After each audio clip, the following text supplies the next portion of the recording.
Está no ar a Rádio Libertadora. Atenção, está no ar a Rádio Libertadora. De qualquer parte do Brasil, para os patriotas de toda parte. Rádio clandestino da Revolução. O desejo de todo revolucionário é fazer a revolução. Abafa a ditadura militar.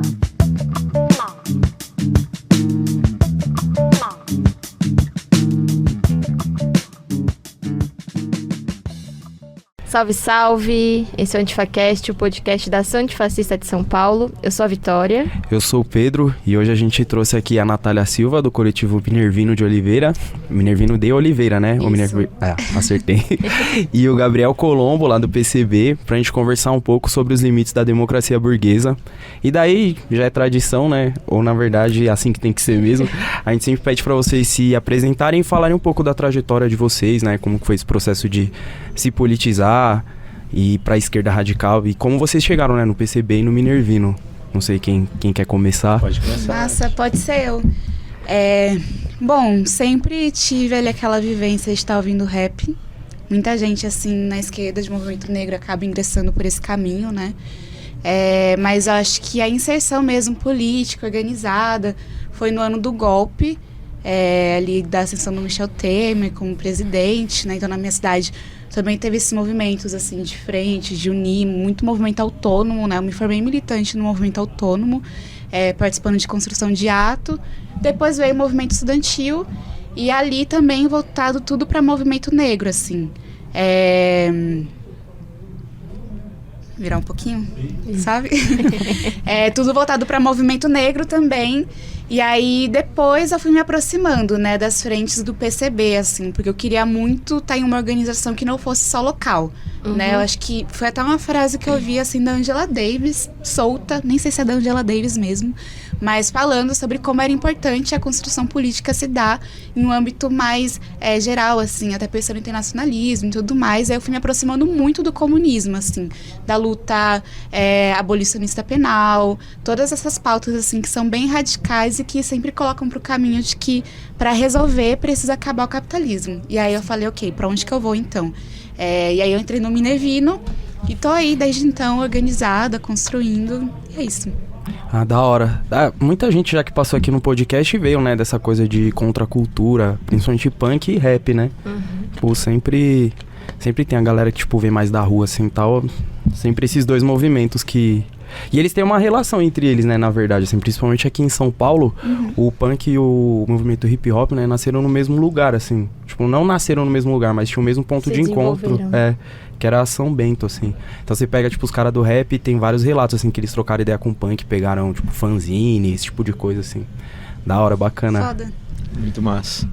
Bom, eu sou o Gabriel Colombo, tenho 33 anos, estou há 8 no PCB, entrei em 2015, cumpri essa tarefa aí no ano passado de ser candidato ao governo de São Paulo. O caminho de chegar, né, enquanto militante comunista, se entender como militante comunista, acho que é um pouco difícil até assim de definir alguma coisa específica, porque a gente vive uma sociedade com tantos casos, né, de opressão, de exploração, de violência, né, vivenciar e ver a fome em muitas situações, que depois que a gente se entende, né, que dá um significado para tudo isso, de uma revolta, de um ódio de classe, de entender que é a sociedade capitalista, burguesa que organiza dessa maneira, meio que para mim, quando chego através disso no marxismo, né, mas aí passa um filme de ver vários momentos da vida que justificavam estar entrando ali, não só um específico, né. Eu nasci no Rio, mas com 3 anos de idade eu fui para Minas, uma cidade de 7 mil habitantes, depois mudei para uma outra de Minas com 80 mil habitantes, né, tipo Durandé e Viçosa, essas cidades, e venho para Piracicaba em 2000 e fui para Piracicaba aqui no interior de São Paulo em 2009. E nisso também passando, né, conhecendo São Paulo, a capital. O Brasil tem uma desigualdade regional muito grande, né? Então, sei lá, uma cidade do interior, ela manifesta pobreza, desigualdade, exploração de maneiras muito diferentes de quando você vai tomando escala e vendo também a riqueza mais concentrada nessas cidades maiores, né? Acho que essa foi uma primeira coisa, assim. E aí, quando pequeno, minha primeira forma de organização foi na igreja, né? Tive formação católica, até a crisma, participando de grupos de jovens, tinha uma certa influência das comunidades eclesiais de base, né? As novenas, que eram momentos que você meio que, aí a gente estava comentando um pouco antes aqui dos jornais, né? Mas tinha as cartilhazinhas que debatiam várias questões vinculadas à conjuntura, temas ambientais, da água, da fome, né? Que a Conferência Nacional dos Bispos no Brasil, né? Meio que parte daqueles que organizam o Grito dos Excluídos, e isso era um pouco forte, assim, já tinha uma influência. Na minha juventude já distanciei um pouco, assim, da militância, mas quando eu entro na faculdade, aí eu acho que começam os choques, assim, né? Eu fiz agronomia e numa perspectiva de trabalhar com agricultura orgânica, né? Com reforma agrária, só que eu vou pro campus da Exalc, que é tipo a USP de Piracicaba, né? O campus de Ciências Agrárias, dominado pelo agronegócio. Então já vai um choque, assim, na linha política do curso, né? Mas também de quem frequentava, assim, né? A playboyzada do agro, né? Os agroboys. E aí você fala, meu Deus, onde eu tô, né? Eu era aluno. Eu fui pra lá porque eu pesquisei, tipo, as políticas de assistência estudantil, permanência. E era um que tinha uma moradia bacana, tinha muitas bolsas de estudo. Falei, pô, vou pra lá. Aí você chega, de fato, tinha uma boa política de permanência. Eu morava na casa estudante, tinha acesso grátis ao restaurante universitário, tinha bolsa de pesquisa e extensão, mas era um choque de realidade. Falou, pô, que desigualdade aqui dentro, né? E se manifestava de muitas formas. E aí militando lá a partir da extensão rural, né? Agroecologia, sistemas agroflorestais, conhecendo MST, enfim, isso meio grupo de estágio, uma coisa mais politizada, tratando desses temas. Também entra no limite de ficar nessas coisas diárias. Acho que aí foi o grande salto, assim, né? De tipo, beleza, vou lutar pela reforma agrária, pela agroecologia, mas sem enfrentar esse modelo de sociedade que mercantiliza tudo, que expropria camponês, né? Que só garante a perpetuação da propriedade privada desde o tempo, da grande propriedade de terra, né? Desde o tempo da colonização, não adianta nada, né? Qual que é a raiz desse... E aí meio que a agroecologia tem umas entradas de marxismo, né? E aí com a leitura do marxismo fecha tudo. Foi até um pouco longo na resposta, pego desculpa, mas eu quis fazer essa... né? Porque quando fecha isso, de dar o salto, que eu acho que é isso, não é só a vivência muitas vezes que basta, mas a gente precisa ter os elementos, assim, também de conscientização, de formação política, né? Que se aprofunda com as leituras, mas, né, mesa cast, podcast como o Antifa Cast, que cumprem um papel nisso também, de dar muitas vezes essa primeira sensibilizada, uma abertura, trazer os temas, né? Como isso é muito fundamental para estruturar, para entender o que você passou na vida, porque muitas vezes a gente, sei lá, você pode ver a fome, mas culpar a pessoa que está passando fome por, é vagabunda, não quer trabalhar, poderia, né, dar o jeito, que é a explicação da extrema-direita para o problema da fome, para o problema do desemprego, né? Você precisa ter acesso a um conteúdo, né, revolucionário para explicar aquilo de uma outra forma, né? Como o capitalismo descarta essas pessoas e coloca nessa situação, e abundantemente, né? Nunca vai ser superado no capitalismo, né? Pode crer. É até também um tema comum aqui entre eu e a Vitória, né? Que a gente também passou por esse processo de entrar na universidade através dessa estrutura, assim, né? Que é oferecida pra galera mais pobre e tal. Eu estudei numa universidade federal, né? Na Unila. E também, se não tivesse auxílio, tipo, todos os auxílios que eu consegui lá e tal, não conseguiria, assim... Já é difícil com o auxílio. Sem o auxílio sim, é impossível. E fora a desigualdade, assim, né? Quando você chega lá, sei lá, tem a galera que fez o ensino médio. Pô, eu, tipo, estudei com gente que era, sei lá, primo de ator global, tá ligado? Mano, o nível de conhecimento que esse cara tinha, assim, pô, pra eu alcançar foi difícil com o meu ensino médio da periferia de São Paulo, assim. E tinha o choque também do período de quando voltava das férias, que a galera ia comentar, eu falei, não, pô, eu juntei meu dinheirinho trabalhando de garçom pra poder voltar a visitar meus pais. E a galera foi pra não sei qual país, foi pra não sei qual parte do litoral do Brasil. São tantas histórias. Dá pra fazer um episódio só disso. Eu estudo ainda, né, numa faculdade privada de elite aqui de São Paulo. Cara, nossa, é muito destoante, assim, ó. Eu entro lá, eu tenho que me focar muito no meu estudo, porque não dá pra estabelecer relações de amizade, camaradagem, a não ser com os bolsistas. Ou o pessoal de outros cursos, né? Porque meu curso, Direito e Economia, são os cursos mais despolitizados, em tese, mas os mais reacionários.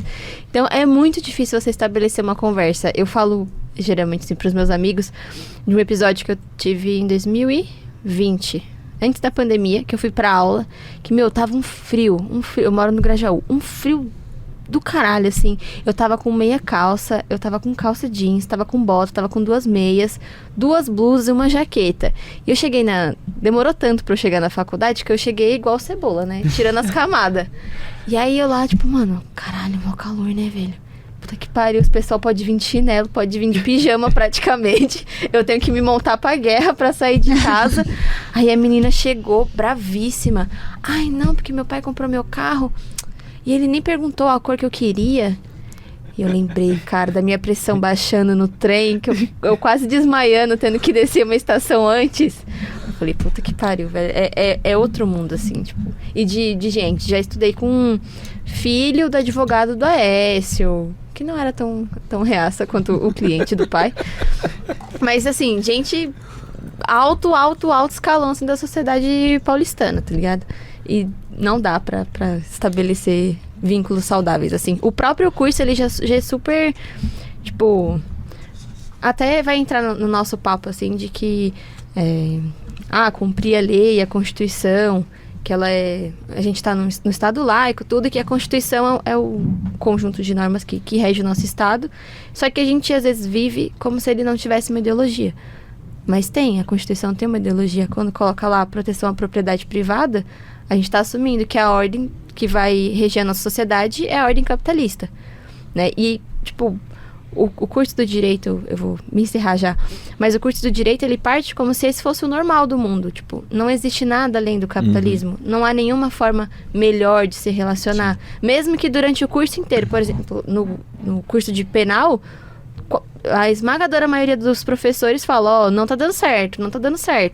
Aí você fala, então vamos na raiz do problema, que é o capitalismo? Ah, não. Aí não dá. Sim. Boto fé. Eu me formei em ciência política, né? Na primeira aula, a professora virou pra gente e falou, a tarefa do cientista político é manter o status quo. Manter as coisas como elas estão, tá ligado? Evitar crise política. E é isso, assim, no decorrer do curso, eu falei que eu me envolvi com o movimento estudantil, mas na verdade foi com o movimento negro universitário, né? Coletivos negros que surgiram depois das cotas, tudo mais, porque tem esse choque muito forte mesmo, assim. A gente entra e a universidade não está preparada para receber a gente. Então, tipo, ela continua numa dinâmica, em horários, em carga de leitura, em tudo, assim, que não se adequa à nossa realidade. E aí é esse processo, né, da gente se organizar. Por exemplo, durante a pandemia, a gente conseguiu uma cadeira no conselho executivo. Eu cheguei a ser conselheira do meu campus. E eram uns embates, assim, muito fortes, porque era eu me formei no Rio de Janeiro. Então, o debate pra gente era pautar, cara, estudar de casa, estudar possivelmente com tiroteio rolando, tá ligado? Sim. Não vai ter notebook, não vai ter tudo.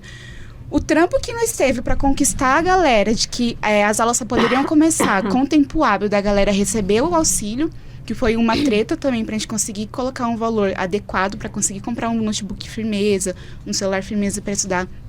Tempo de comprar, de chegar em casa pra pessoa, a galera não queria. E era a justificativa de que não dava, literalmente assim, pra cobrir a cabeça e descobrir os pés, tá ligado? Então, assim, foda-se, assim, os branquinhos, o playboy quer estudar, a galera que vai correr atrás, tipo, já é difícil pra nós, então vai continuar sendo difícil, tá ligado?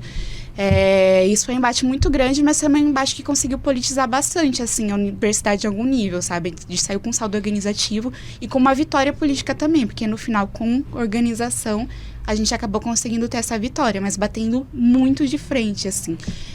Que é essa possibilidade que tem pra gente, né? Estar cada um no seu canto achando que é um problema individual, tá ligado? Tipo, poxa, se eu tivesse dinheiro, poxa, se eu conseguisse aquele estágio, que não sei o quê, daí de repente nós se junta. Aí nós troca ideia, tá ligado? Daí a gente começa a articular. E foi isso, literalmente isso que aconteceu. Era o Coletivo Primavera Negra o nome. Aí a gente falou, parça, se nós conseguirmos uma cadeira no Conselho Executivo, que era só o movimento estudantil, né, mais tradicional que tinha ali, que foi nesse processo, inclusive, que eu vi como que existia também o nível de organização firmeza do movimento estudantil, né? Então, uma coisa que nós não manjava se reunir antes para poder ver qual que vai ser a nossa linha argumentativa no bagulho. Isso é se organizar politicamente, né? E é isso que garante esses saldos, assim, tá armado mesmo pra luta, né? Cada um vai estar defendendo seus interesses, a gente defende os nossos e vai avançando e conquistando coisas. Enfim, falei pra caralho. Não, mas é isso, tá aqui pra falar mesmo. Esse tema gera muito debate. Muito debate. Até vou voltar só rapidinho no ponto que você falou que você demorou pra caralho pra alcançar o nível de conhecimento, assim. Tem essa questão material E é regra, mas tem uma questão da exceção também, que eu estudando lá, eu vejo quanto esse pessoal que tem tudo fácil, mano, não valoriza, tá ligado? Nada. Estar numa universidade, não valoriza o conhecimento, o saber, a ciência. E, tipo, como que a gente que é pobre, que ingressa a partir dessas políticas afirmativas, fica se sentindo mal e tem que, mano, trabalhar dobrado, assim, ó. Nossa, eu lembro que Puta a que primeira pariu, disciplina que eu fiz logo que eu cheguei, primeiro semestre, o professor passou um capítulo da ontologia do ser social, mano, do Lukács, assim, ó. Eu fiquei, meu Deus, eu não sou alfabetizado, né? É uma pancada, pô. Nossa, muito cabuloso, assim, ó, meu Deus. Ai, Mas até comentando um pouco isso também, né, de tipo... tava conversando com uma camarada recentemente, ela comentando, tá na Exalc também, mesma coisa, e comentando comigo que como é estar num espaço que você sabe que ele não quer que você esteja ali, né? E acaba que até encaixa um pouco com os debates que a gente vai fazer hoje, com essa questão, tipo, só como é meramente formal a ideia de democracia, de liberdade, de igualdade dentro do capitalismo, né? Porque é isso, entrou na universidade teoricamente do mesmo jeito, mas e todo o suporte, toda a estrutura, toda a preparação prévia? E entra esse elemento de que utilizam muito para justificar, né? Porque os ricos são ricos, ou porque os filhos dos ricos conseguem essas vagas de trabalho, ou nas faculdades, etc., da meritocracia. Mas o exemplo é justamente o contrário, né? Isso é uma galera, em geral, esculachada, que pouco liga, né? Porque tá ali, porque tem tudo fácil, já tem o dinheiro garantido, tá ali só para ter um diplominha para cumprir um papel social da classe deles, né? Em geral, classe média alta, porque acho que a burguesia mesmo, a gente mal convive, né? Acho que o espaço que a gente tem para dividir, né, acaba sendo nas universidades com essa classe média alta, que em geral a gente encontra no cotidiano do trabalho, mas servindo a eles, né? Seja, tipo, na própria graduação que a gente estava comentando, né? Trabalhar de garçom, servindo aos pais dos que estão estudando com a gente, seja os nossos pais trabalhando para essas pessoas, né? Na casa delas ou na empresa delas, etc. E ali a gente se coloca no mesmo espaço, e isso é super conflituoso, porque você percebe, não é tão igual assim, não é a mesma coisa, tem muitas diferenças, né? As condições para estar aqui são muito diversas. Só que o resultado disso, e aí citando o exemplo lá da Exalc, né? Na casa do estudante, geralmente entrava a galera que entrava por último, assim, no vestibular, né? Da USP, né? Tipo, a galera que estava lá atrás, segunda, terceiras chamadas, mas quando ia para a formatura, tinha as premiações, melhor em tal área de conhecimento e tal, e tal, e tal, e tinham vários da casa do estudante, e quase ninguém que tinha passado nas primeiras colocações ali no vestibular, que tinha toda a estrutura para preparar, que o vestibular era uma coisa tranquila. Uma galera que entrou e estava empenhada, né? Queria aproveitar, agarrar aquela oportunidade e dar o máximo de si, porque em muitos casos era a primeira situação da família, se responsabilizar, né, economicamente pela família depois. Então, assim, essa diferença, acho que no momento da universidade, quando a gente consegue ter acesso, né, setores mais proletarizados, né, precarizados da classe trabalhadora, é muito forte isso, né? Que aumenta o nosso ódio de classe, o que é ótimo. Eu tenho um amigo, o nome dele é Seymour, ele é dirigente da Coalizão Negra por Direitos, assim. Ele fala que as cotas raciais e sociais tiraram a academia da mediocridade, assim. E acho que todo esse processo também que a gente tem de se enxergar enquanto indivíduos que é de fora e que se chega junto, a gente tem um caminho, né, que é ficar com a autoestima intelectual completamente minada nesse espaço, mas também outros caminhos que são de fortalecimento mesmo, assim. Quando eu entrei na faculdade, para além de lidar com todo esse processo de lidar com coisas, assim, que eu não via, tipo assim, Rio de Janeiro, capital, aquela coisa maluca, assim, Zona Sul. Inclusive um negócio doido, assim, a minha faculdade tem, tipo, grito da Atlética, é a faculdade da Zona Sul, sabe, tipo, essas loucuras, assim. Só que também, quando da firmeza, o processo de valorizando o que nós temos de antes, tá ligado? Tipo, por exemplo, eu cheguei na faculdade, eu não sabia as letras do Caetano Veloso, MPB, Gal Costa, hoje eu curto, tenho tatuado uma frase de música do Caetano Veloso, tipo, tá ligado? Só que até eu ter a virada de entender que o que também era meu era firmeza pra caralho, tá ligado? Tipo, funkeira, tá ligado? Rap pra caralho, saber as letras do Racionais de cor. Quando eu comecei a entender que na academia já tinha gente que tava levando isso, tipo, o rap é política, tá ligado? Tipo, esse debate, assim, que eu fiquei, nossa, rap é política mesmo. Daí eu comecei a escutar essas músicas com outro olhar, assim, leitura social do Brasil e tudo mais. E aí foi se encaixando e eu acho que a gente, embora lide com todos esses conflitos, assim, o saldo que a gente teve, assim, pro Brasil mesmo, na construção de pesquisa, os temas que entram hoje, principalmente na área de humanas, assim, são outros. Hoje é inegociável a questão racial, assim, a gente tá com um governo que a gente entende que tem limitações e tudo mais, só que a gente tá vendo lá um Ministério de Igualdade Racial que vem disso também, de como que a gente, com acúmulo de luta, começa a colocar como algo inegociável esses pontos, assim, também como que existe um leque de debate onde a gente vê inegociável, mas como que é inegociável, tá ligado? A partir de quais caminhos a gente quer construir esse debate. Enfim, a gente se fode bastante nesse caminho, mas também tem os saldos que eu acho que são muito interessantes, assim, né? Para fechar, assim, durante a faculdade também, outra parada que nós conseguimos fazer, que foi muito firmeza, foi de conseguir alterar algumas ementas. A gente construiu um projeto chamado Além da Ementa, onde a gente colocava para os professores, tipo assim, ó, mais autores, mulheres, negros, latino-americanos, indígenas, e nós que é isso na ementa.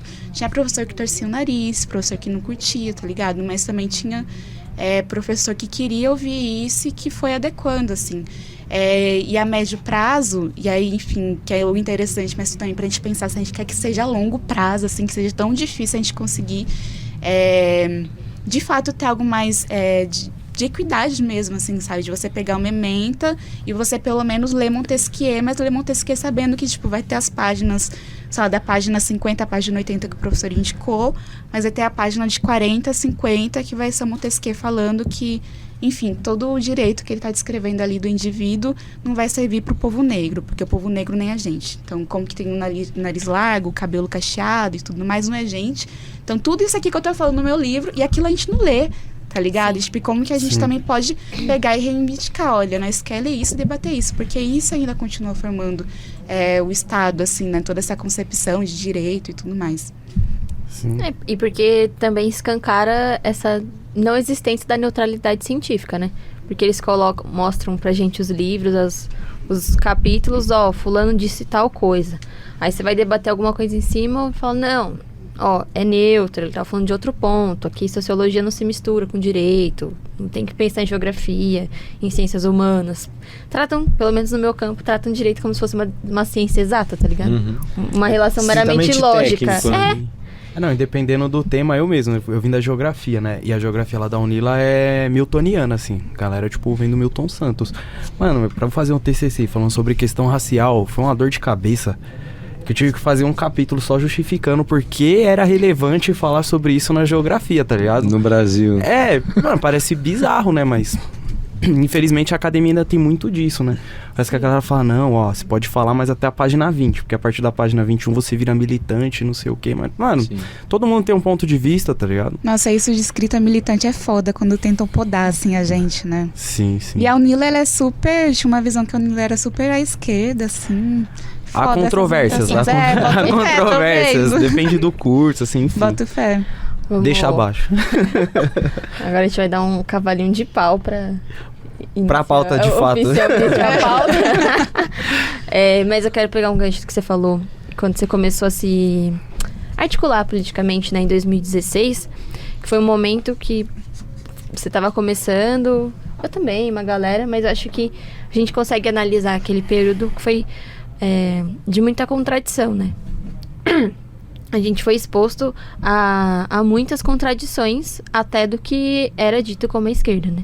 A gente tava em um momento que a gente precisava defender a democracia, precisava, se posicionar contra o impeachment, ao mesmo tempo em que a gente via as contradições de um governo neoliberal e que permitia esse desmantelamento dos direitos da classe trabalhadora. Então, pensando nessas contradições, eu queria que vocês apontassem características, aí não precisa nem ser breve, vamos fazer um negócio aprofundado mesmo, para falar sobre a natureza e os limites da democracia na burguesia, né? É perigoso falar para marxista que não precisa ser breve. Não, mas é isso, tem que falar. Eu não podia perder essa piada, foi mal. Boa, tem que falar. E aí da democracia no capitalismo. Perfeito. Posso começar? Pode. Acho que assim, tem dois eixos importantes para analisar, né? Acho que o primeiro que é toda essa ideia de ser algo estritamente formal, né? Perspectiva, se pensar a Revolução Francesa, por exemplo, né, da igualdade, liberdade, né, fraternidade, mas parte, né, de uma premissa sobre bases econômicas, sociais, de uma igualdade, né, dos proprietários privados, assim, né, tipo, de uma igualdade entre, até o próprio direito servindo a isso, né, para regular essa relação entre proprietários, né, de meios de produção, né, de capital. E aí isso, quando se transpõe para o Estado, fica em algo que, beleza, você pode pegar qual que é a nossa participação e possibilidade de incidir na política do Estado, né? E aí a ilusão, inclusive, abrindo um breve parênteses, né, do PT no golpe de 2016, que poderia levar todo um republicanismo, toda uma tese somente jurídica para defesa, né, contra o golpe, contra o impeachment, abriu mão de utilizar, né, a luta de massas, a luta nas ruas, a politização nesse aspecto, né, que era uma mobilização, na verdade, tipo, um negócio que depois foi reconhecido que não deveria ser, né, das pedaladas fiscais, né, e não quis sustentar isso enquanto luta política para fora do Estado, caiu num republicanismo ingênuo, assim, da maneira de mantê-lo, porque a relação está por trás disso, né, quem tem poder para influir nessa política, acho que esse é o primeiro eixo. A gente faz o quê? Pode votar cada 2 anos, né, tipo, municipais, depois as gerais, né, estaduais e federais, participar de um conselho ou outro, né, tipo, o conselho da mulher, conselho de segurança pública, conselho de educação, né, conselho de segurança alimentar, etc. Mas assim, que papel cumpre esses conselhos? Ele não tem um caráter deliberativo sobre o Estado, impositivo sobre o Executivo? Não tem nada, é uma mera consulta que geralmente é destinado ali com a capacidade de intervir na destinação de orçamento muito pequena, é muito mais para dar um aval para aquilo que o governo já está tomando de iniciativa. Então a nossa participação direta é muito pequena. Aí pega por parte da burguesia, por outro lado, né, o poder econômico para poder influir, para poder fazer o lobby, para poder financiar as campanhas e, portanto, ter vários, né, deputados, né, nos seus bolsos, assim, que quando tiver um projeto de lei que interessa a ele, ou que vai afetar ou que é contrário aos interesses dele, ou que ele quer impor, ele tem toda uma bancada para poder articular, para poder negociar, para poder impor aquele projeto. E aí hoje tem, né, vários canais de jornalismo investigativo que demonstram isso. Da minha área da agronomia, por exemplo, tem o Observatório de Olho nos Ruralistas, que aí teve o PL do veneno que liberou vários agrotóxicos, né, no período do Bolsonaro. E aí quem patrocinou a campanha do cara que foi relator? Várias empresas que produzem agrotóxicos, né? E aí posso citar, né, um outro exemplo assim de relação mais direta, que é da minha cidade, que é o Rubens Ometo, é um dos bilionários do Brasil, ele é do setor sucroalcooleiro, né, dono da Cosan, Raizen. Aqui em São Paulo acho que fica fácil explicar para as pessoas que é proprietária também da Oxo, né? Oxo, né? Não sei, eles têm um negocinho de dizer como tem que ser chamado, também é dono daquilo. Pode crer. E aí, pô, no governo Bolsonaro, a cada 6 meses ele se reunia com Guedes, né? Você, Pedro, você, Vitória, você, Natália, se tiver alguma coisa que precisa tratar no governo, conseguem ir lá conversar com a Haddad, conversar com Lula. E uma coisa também é ouvir, a outra é cumprir, assim, né? Diversas pautas foram favoráveis ao agronegócio, aos usineiros nesse período, porque atendiam essa demanda direta, né? Então, assim, há uma desigualdade muito grande nesse aspecto de como acessar e influir no Estado, né? E aí, citando um exemplo mais contemporâneo, agora que a gente vive essa questão da taxa de juros, da independência do Banco Central, que dá para utilizar de exemplo como diversos mecanismos que vão tirando a capacidade de mesmo um governo eleito definir qual vai ser a política econômica, com o Banco Central autônomo, independente do governo, mas diretamente, né, dependente, teleguiado, né, pela burguesia, pelo capital financeiro, né, pela Faria Lima, como gostam de falar, né, e que vai cumprir toda essa pauta da burguesia. E aí consegue, inclusive, fazer essa disputa com o governo, que não tem tomado uma ação, inclusive, de chamar a mobilização, de fazer a denúncia. E aí o que a mídia, que também está no controle de quem? Dessa própria burguesia, vai defender quem nessa briga? O Campos Neto, né? E aí eu acho que o exemplo não é tão favorável, porque um governo que quisesse adotar uma política popular poderia chamar isso para o debate público. Vou citar até um exemplo de um recurso que poderia ser utilizado. O Mourão assumiu, se eu não estou enganado, no dia 29 de dezembro, quando o Bolsonaro foi no dia 30, né? Ele assumiu dia 30, que o Bolsonaro foi para os Estados Unidos. No dia 31 à noite, antes do sorteio da Mega Sena, que tá todo mundo meio ligado, até a Mega Sena da virada, ligado na TV, ele chamou um pronunciamento em rede nacional para fazer um balanço do governo, uma perspectiva de transição e se afirmando, tentando se afirmar, né, como uma liderança da oposição ao governo Lula. Pô, o cara faz isso dia 31 antes de passar o governo, e aí, por que o governo Lula não chamou nenhum debate ainda para revogar a reforma do ensino médio, reforma trabalhista, reforma da Previdência, né, baixar os juros, acabar com a independência do Banco Central, mudar a política de preços de combustíveis? Então, assim, seria limitado, dependeria da mobilização popular, fica muito claro isso. A gente, né, nos outros temas a gente pode desenvolver um pouco mais, mas mesmo dentro desses limites o governo faz muito pouco, e ainda assim, né, estaria tomando uma postura de fazer uma queda de braço com o Estado, que mesmo um governo eleito é super controlado e comandado pela burguesia, com várias formas de influir. Acho que esse é o primeiro eixo. O segundo eixo é a questão de pensar a democracia para além da participação política, mas a democracia em termos econômicos. E aí não estou falando nem do nível de socialização dos meios de produção, né, que deveria ser todo mundo ter o controle sobre, né, aquilo que se produz nessa sociedade, participação e etc. Mas de pensar que como você pode ter uma democracia se tem 33 milhões de pessoas passando fome no Brasil? Se tem milhões de desempregados, né? Milhões de pessoas que vão viver só na informalidade, de bico, né? Que vão demorar 3 horas depois de deixar o podcast para poder chegar em casa, perdendo todo esse tempo no transporte, né? Como vai ser a participação política dessas pessoas? Não é que não tenha, mas não pode ser igualado para quem, né, tem condições, né, econômicas, de estabilidade financeira, etc., para poder participar, influir sobre os diversos temas políticos. As pessoas que sofrem, né, com essas questões geralmente se mobilizam também e lutam, né, mas vão fazer uma luta geralmente mais particular, não vão estar incidindo na política amplamente. Então melhorar as condições de vida, inclusive, é conseguir melhores condições para essas lutas, né, e politizar essas lutas também no sentido de, olha, ela é muito maior do que a reivindicação de uma ou de outra causa, mas é muito desigual essa participação, né? Não dá para a gente chamar de democrática uma sociedade como a nossa, uma sociedade que mesmo em termos de liberdade encarcera em massa a juventude negra, extermina,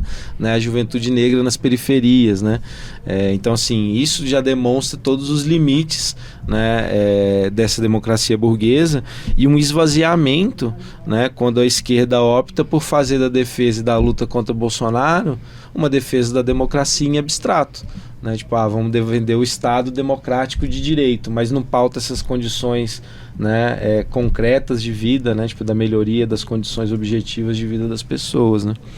Acho que essa abstração também da democracia, de achar que as pessoas se sentem que participam ativamente da política ou que estão satisfeitas com essa sociedade, é um absurdo, assim, a gente defender abstratamente, né, a democracia. Sim, essa coisa que você falou de democratizar a participação também, né? Eu vejo isso muito lá no meu bairro, assim, tem conselho, sei lá, do posto de saúde, questões de transporte, aí a reunião é, sei lá, quinta-feira, 10 da manhã. Tipo, mano, quem que vai participar, tá ligado?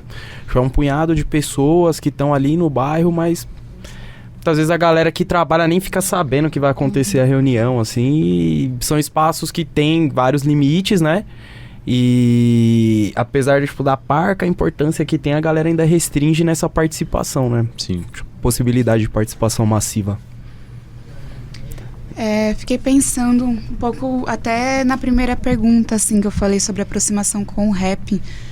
Não sei se vocês lembram quando o Emicida foi preso porque ele cantou Dedo na Ferida. Não lembro. Teve um show, foi lá por 2012. Foi preso. Cantou Dedo na Ferida, foi preso, tipo assim. E nessa época eu tava estudando ditadura na escola, tá ligado? Aí no auge da minha inocência eu vi o Emicida, que era meu ídolo, sendo preso, tá ligado? Aí eu fiquei, porra, a ditadura tá voltando, caralho. Tipo, vou chegar na escola, a professora vai falar. E tudo seguiu normal, assim. E aquilo me gerou muita revolta. Tipo assim, quando eu vi os MCs, os Mortos de Abril da Baixada, morrendo também, me gerou muita revolta, tá ligado? Eu via, mano, é artista morrendo, tá ligado? Porque esses artistas, quando morrem, é normal e cotidiano. E aí, quando a gente vai ver ali aquele período, é perseguição, quando proíbe música. Os caras estão levando tiro na cara enquanto estão fazendo show, tá ligado? Da Leste. Tipo, eu fui uma mina que chorou pela morte do MC da Leste. Até agora eu não sei o que aconteceu com ele, tá ligado? Então, todo esse processo, assim, de você ver suas referências tendo a importância da vida dela ser menos do que a dos outros, assim, colocou em perspectiva pra mim. E toda uma relação também de quando eu fui aprendendo que a polícia era o Estado. Tipo assim, com a polícia é o Estado, se eu conheço uma mina que foi violentada pela polícia sexualmente, tá ligado? Com a polícia é o Estado, se na minha família os homens negros, tipo assim, sempre teve uma gastação de que polícia... Tá ligado? Tipo, é os caras, tipo, uma gastação, tipo, colocando pra baixo mesmo numa posição de respeito. Então, sempre coloquei em dúvida tudo isso, assim. E aí, depois, quando a gente vai tendo acesso ao movimento social, prestando atenção no que a gente tá escutando em música, tudo mais, a gente vai vendo que, de fato, a democracia burguesa, ela serve para poder manter esse Estado, que é a forma política do capitalismo, e para defender os interesses da burguesia, ponto. E aí, por isso que todas... essas articulações, assim, que ele falou em relação ao agronegócio vão se estabelecer e muito bem estabelecidas, né? A gente pensar toda a construção política que o agronegócio tem para poder ficar metendo na televisão que o agro é pop, tá ligado? Tipo, e aí, algo importante de colocar, eu também... Agora eu tô estudando território, no mestrado e tudo mais, tudo quilombo, de como existe toda essa articulação deles e a organização. Tipo assim, os caras se organizam também, assim. Se organizam com todo um aparato para eles conseguirem fazer isso, né? Diferente da gente, que é os trancos e barrancos, assim. Com certeza esse pessoal que tá nos conselhos também estão ali tendo o seu esforço, mas, tipo, sem a possibilidade de conseguir massificar essa luta política por conta de tantos entraves que existem, assim. E eu acho que é isso, a forma como a gente vê que criança tá morrendo brincando na calçada, tá ligado? Tipo, uma bala mata 2 crianças que estão brincando na calçada. Uma mina negra grávida no Rio de Janeiro que tá ali passeando com a avó dela, no bairro que ela cresceu, leva um tiro, morre, tá ligado? E tudo isso vai acontecendo, e daí... No outro dia, tá rolando aula na faculdade normal, busão passando normal, trampo rolando normal. Toda a formação social do Brasil foi construída assim, em cima de uma desgraça, em cima de ossada, em cima de corpos negros, de sangue pra caralho, tá ligado? E tudo isso acontece... E é isso, assim, não tem como sair nada de bom disso. Então, acho que, para além da democracia burguesa, por si só, já produzir várias limitações para a classe trabalhadora, eu acho que aqui na América Latina, no capitalismo dependente, no Brasil especialmente, né, por conta da nossa formação, as coisas vão além, assim, porque aqui a violência ela é central. Então, assim... para além da gente não conseguir participar de tudo, a gente está lidando com um índice de violência que passa muito por controle. Genocídio negro é controle, tá ligado? Tipo, é a arma ideológica da burguesia para poder também colocar como que a vida da classe trabalhadora brasileira, que é racializada, vale menos, tá ligado? Agora, no começo do ano, a gente viu gente morrendo debaixo de lama, tá ligado? O problema já tava ali, já dava pra ver esse BO. Ou então, se a gente pensar esses ataques de tubarão, sabe? Tipo, daí você vai ver, era uma construção que tava tendo e a galera tá ali toda a construção pra colocar é que a culpa é de quem entrou no mar. Firmeza, tipo, eu não entraria, mas, tipo assim, a culpa é de quem entrou no mar ou, tipo, tem gente que tá lucrando? Tipo assim, tá desestruturando todo um bioma e tá lucrando pra caralho com isso, tá ligado?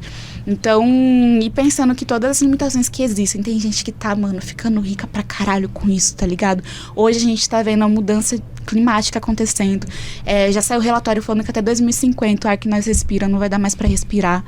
O ar que a gente respira não vai dar mais pra respirar em 2050. Eu vou ter 52 anos. Não sei como vocês vão tá ligado? E não vai dar pra respirar.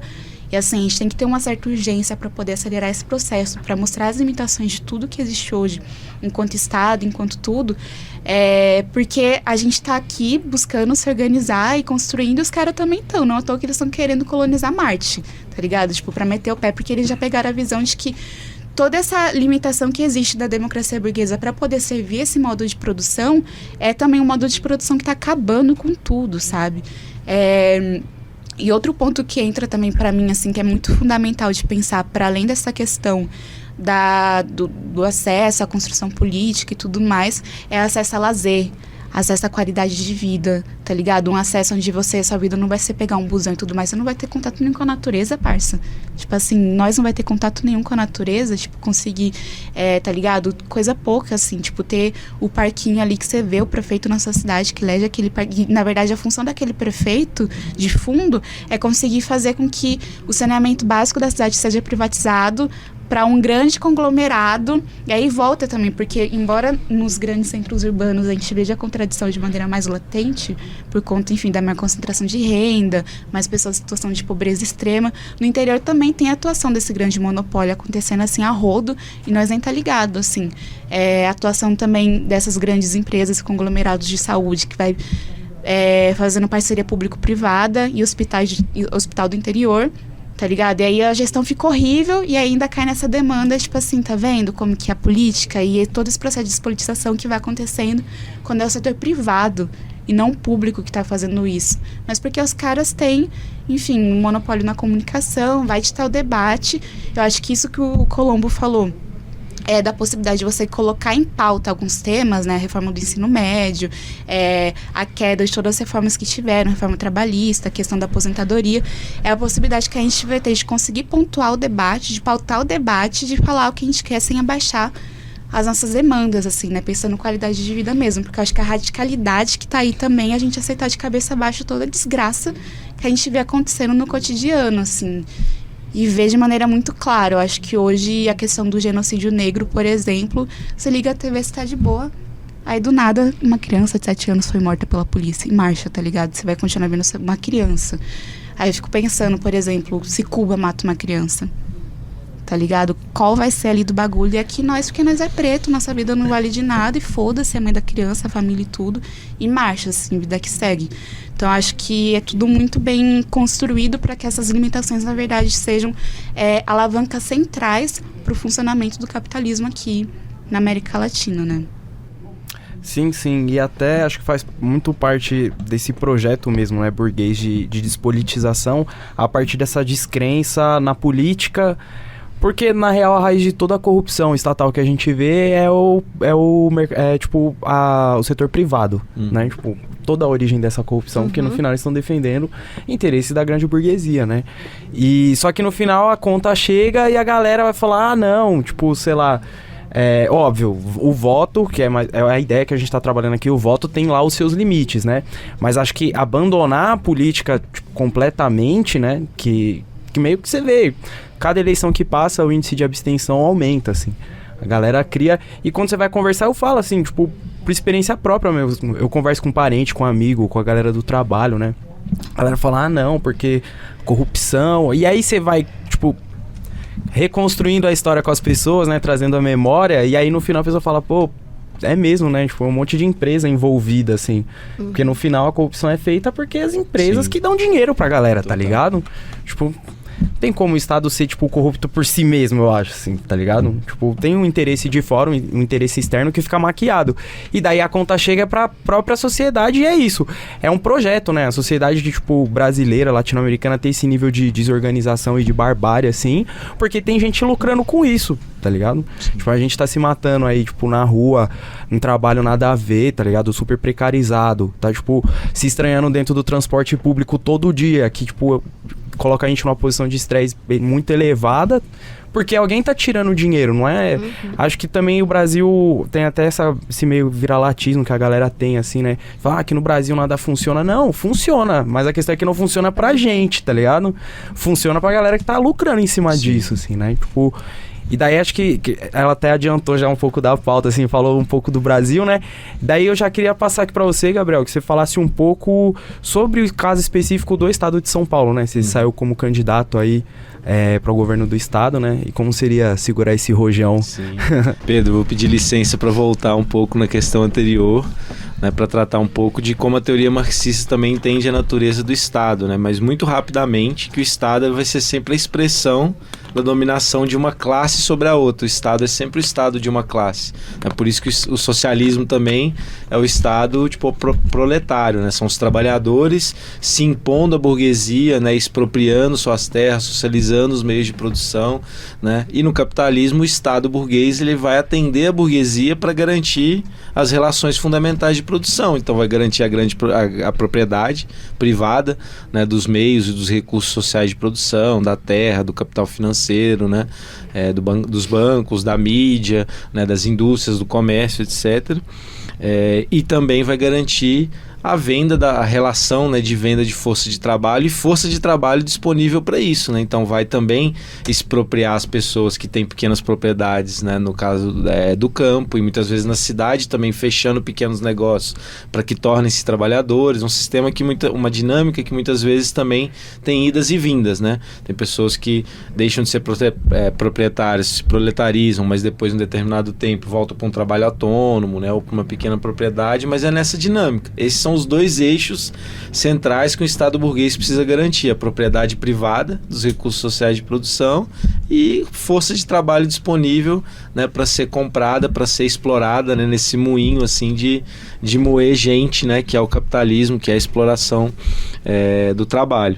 E aí você olha para o Estado burguês, para a democracia burguesa, que é uma maneira de incluir, passar essa percepção, né, de que são todos iguais, né, nas relações. Também é uma forma de ir cooptando a classe trabalhadora, né, de assentar na sociedade para aceitar essas formas de relação. Então isso tem desde os elementos da ideologia, mas também na própria dinâmica do Estado, né? Um governo popular, por exemplo, acho que sobretudo a primeira experiência dos governos do PT no Brasil, ele levou para o governo diversas lideranças populares, sindicais, que estavam na base do movimento, que eram referência de luta, de organização do trabalho, né, radicalizadas assim, né, fazendo ações concretas, politizando as pessoas, formando, né, preparando ações de massa, que saíram, né, que defendiam os interesses dos trabalhadores a partir de lutas concretas, vão para o governo e passam a defender o que dá para fazer dentro da institucionalidade burguesa para a base do governo. Isso enfraquece muito a classe trabalhadora, quebra a nossa independência de classe, coloca a reboque da burguesia, porque dentro desse Estado tem todo, né, esse limite. Então a gente nunca pode esquecer que o centro está em destruir esse Estado que é burguês para erguer um Estado dos trabalhadores, mesmo que utilizando brechas e possibilidades abertas dentro desses limites da democracia burguesa. Acho que essa é uma chave muito importante. Quando a Nath comentou dos quilombos, né, que ela está estudando no mestrado, no meu mestrado eu também estudei os quilombos. No Brasil, o processo de reconhecimento dos territórios quilombolas e da titulação, que é basicamente garantir, né, dar o título da propriedade coletiva da terra, né, para os quilombos. Inclusive, a única forma de propriedade coletiva que existe na Constituição brasileira é a dos quilombos, né, no Brasil. E aí tem uma grande dissonância assim, que chama a atenção, que se tem muito reconhecimento dos territórios quilombolas, das comunidades, né, como remanescentes de quilombos. Então você vai lá no processo, na Fundação Palmares, tem 3.000 e poucas comunidades quilombolas reconhecidas no Brasil, mais umas 1.000 e tanto para reconhecer. Quem tem o título da terra são só 5% dessas que já são reconhecidas. Por quê? Porque uma coisa é se reconhecer, falar, lá, tá legal, bacana. Agora, outra coisa é você, com isso, retirar a propriedade, né, de proprietários privados da terra e garantir que aquilo seja dos quilombolas. Quando vai para esse patamar, a lei ela não é cumprida. Então você tem diversas formas dessa luta política por base da burguesia quando vai afetar seus interesses centrais. Primeiro, impedir que entre qualquer lei, né, que seja aprovada qualquer lei que vai permitir atacar, né, ou que vai retirar esse direito, né, ou a garantia da propriedade privada. Né? E nesse caso da terra, tem até um livro que trata da questão, da questão do reconhecimento dos territórios quilombolas, que chama, né, Brecha Negra em Livro Branco, porque da questão agrária, da reforma agrária na Constituição de 88, a única coisa que passa é a dos territórios quilombolas. Então, meio que até a análise havia um desconhecimento dos deputados da direita que aquilo implicava, porque pensava nos quilombos como um negócio, são 1 ou 2 casos que existem no Brasil, não existem tantas... Porque os estudos para conhecer, né, as comunidades negras rurais, como eram chamadas nos anos 70, 80, os quilombos, né, contemporâneos, ele era recente também, era dos anos 70, 80. Então havia um desconhecimento, os caras achavam que era um negócio meio arcaico, não vai afetar em nada a propriedade da terra. Quando isso começa a desenvolver, fala, opa, isso aqui afeta os nossos interesses. Aí começa um outro patamar de medida. Bom, aprovaram as leis, agora vamos impedir que ela seja aplicada. Né? E aí entra até num debate, ainda a nível da primeira aplicação, de que, não, para ser considerado quilombo, tem que ter comprovação arqueológica, ou seja, esquece toda a questão, tipo, histórica, social, tem que ter, né, tipo, isso, para jogar no passado mesmo. né? E depois todo o escamoteamento, esvaziamento de quem era responsável por fazer isso, no caso o INCRA, né? Todo o desmonte dessa estrutura responsável pela reforma agrária no Brasil. Então a burguesia sempre tem meios de, dentro desse Estado, impedir que medidas que afetam seus interesses centrais sejam bloqueadas. Vai permitir uma ou outra coisa que dá, né, que significa muito, né, em muitos casos, né, para a conquista dos movimentos populares. A gente estava comentando aqui antes das cotas, como isso é importante, mas como isso também é uma máscara do problema central ao mesmo tempo. A gente tem que lutar pelas cotas e pela sua ampliação, mas a questão central é: não precisa ter vestibular. A universidade pública é um direito de todos. O vestibular, ele só demonstra que não tem vaga para todo mundo, então vamos colocar um funil aqui que garante a classe média e cede alguns espaços, né, para negros e negras e para os setores mais precarizados da classe trabalhadora. Foge da questão central. Né? A questão dos quilombos também, vamos titular alguns deles, né, para demonstrar avanço, mas não vamos afetar onde tem conflito com grande mineradora, com grande proprietário de terra. Aí não dá para mexer. Né? Então fica essa dinâmica assim, de faz algumas concessões, mas não ataca o problema central. Pensar o governo hoje, dá para pensar até nesse tema ainda, né, da questão racial, que excelente ter o Silvio de Almeida lá como ministro, né? Até na questão indígena ter a Sônia Guajajara, mas qual é o orçamento dos ministérios dele? Né? Afeta e tem impacto para a população negra muito mais os juros continuar como está, o teto de gastos continuar tendo aplicado, a reforma trabalhista continuar estando válida, a reforma da Previdência, que tem um impacto direto e real na vida das pessoas, mantendo o desemprego, né? Mantendo a fome, mantendo a precarização do SUS, da escola pública. Tudo isso vai afetar, e tem estudos que comprovam isso. Sobre o próprio Silvio de Almeida falava isso antes de ser ministro, né? Vai afetar sobretudo negros e negras e sobretudo a mulher negra. Então, você pode, beleza, você cria uma política, uma representação, uma voz dentro do governo importante, mas não vai atacar o centro da política que vai afetar os interesses da burguesia. Nesse caso de SUS, né, de educação, as grandes empresas, né, da saúde e da educação que ganham muito no desmonte, precarização, né, e privatização desse serviço por parte do Estado. Então não dá para mexer aí a fundo. Né? Então o Estado tem sempre essa forma de proteger. Aí indo, né, para a questão... Posso te interromper? Claro. Eu acho que é importante mencionar como a democracia ela trabalha também com essa questão simbólica, né? De quando a gente vê todo aquele povo subindo a rampa junto com o presidente Lula, beleza, tinha uma criança, mas como que é a política voltada para a segurança, para a saúde, para a educação das crianças, se no Rio de Janeiro morrem, cotidianamente crianças vítimas de bala perdida, né? De operações policiais. Como que a gente garante isso? Eu até comentei sobre isso numa live que eu participei na semana passada. Como que a institucionalidade ela está comprometida com um projeto político e hora ou outra ela vai dar uma desviada para defender um interesse maior. Então, por exemplo, o Xandão, né, defendendo a democracia, defendendo os direitos humanos, a dignidade da pessoa humana, mas aí em 2020, com a DPF 35 ou 45, agora eu não me lembro, ele sendo contra a paralisação das operações policiais no Rio de Janeiro, né, que vocês lembram que eles estavam fazendo operação de helicóptero e saía fuzilando as favelas do Rio de Janeiro inteiras, né, que foi uma liminar, né, para poder paralisar essas operações, e o voto do Alexandre foi contra. Então, como que em 2 anos ele mudou de opinião? Eu não acho que seja possível.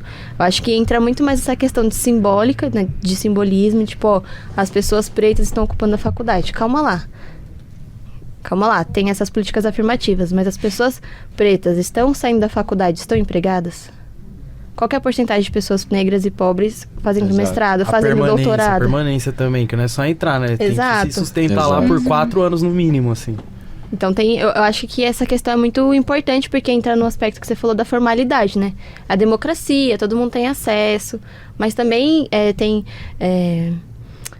por baixo dos panos, uma questão de mérito também, né? Todo mundo pode ter acesso, é só estudar, é só passar no vestibular. E aí pega aqueles exemplos de sucesso e coloca, olha como a Vitória conseguiu, você também pode conseguir, né? E aí coloca, exalta isso, né? Não sei também se a Nath quer falar um pouco, eu falei demais pra gente ir revezando. Eu vou aproveitar porque você vai entrar em outro ponto. Aí eu já queria falar sobre quilombos, assim, porque hoje o quilombo ele continua sendo a síntese das contradições da formação do capitalismo brasileiro, né? Então toda a questão de entrar ao território, a questão racial e os conflitos de classe mesmo, assim. O que eu venho pesquisando no mestrado é uma pesquisa que parte de um trabalho que eu realizava através do Minevini do PCB no Rio, no Quilombo de Santana, onde a gente escutava histórias do pessoal ali que trabalhava por 1 quilo de carne, tá ligado? Tipo, e trabalhava para quem? Para grandes fazendeiros que iam escoar esse alimento pro grande agronegócio, assim. Então, esse processo de semi-expropriação que vai estar acontecendo constantemente nos quilombos, né? E de como que é contraditório também de ter essa imagem, porque durante a construção da Constituição, o movimento negro urbano também não tinha essa dimensão do que eram os quilombos no Brasil. Eu tava vendo, tem estado no Brasil que tem mais de 3 mil quilombos, tá ligado? Tipo, reconhecidos, assim, que com certeza deve ter mais, porque tem muitas comunidades negras rurais que, na verdade, são remanescentes de quilombolas, né? E disso que eu estou colocando dessa contradição e de pensar como que a formação social do Brasil se deu em um processo de querer invadir um território, né, de transformar em um grande sítio, uma grande fazenda, queria produzir comida, porque desde lá atrás esse padrão de exportar comida para fora e da população passar fome sempre existiu, né? Indígenas e quilombolas vivendo assim, sobrevivendo, na verdade.